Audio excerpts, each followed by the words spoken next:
దేశం నుంచి నల్లధనాన్ని ఏరిపారేసేందుకు ప్రధానమంత్రి నరేంద్ర మోడీ పెద్ద నోట్లను రద్దు చేసిన విషయం అందరికీ తెలిసిందే.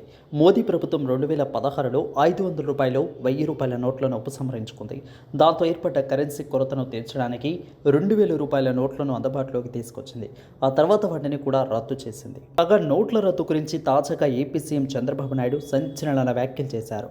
ఈరోజు ఎస్ఎల్బీసీ సమావేశం నిర్వహించారు. ఈ సమావేశంలో చంద్రబాబు చేసిన వ్యాఖ్యలు హాట్ టాపిక్ అయ్యాయి. కొందరు గత 5 ఏళ్లలో కొట్టేసిన సొమ్ముతో వ్యవస్థను కొనుగోలు చేయాలని చూస్తున్నారని సంచలన ఆరోపణలు చేశారు.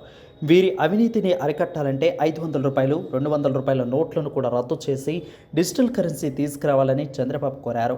ఇక చంద్రబాబు చేసిన వ్యాఖ్యలు ఇప్పుడు మరోసారి చర్చనీయాంశమయ్యాయి. అయితే విద్యుత్ అంశంపై సీఎం చంద్రబాబు నాయుడు శ్వేతపత్రం విడుదల చేశారు.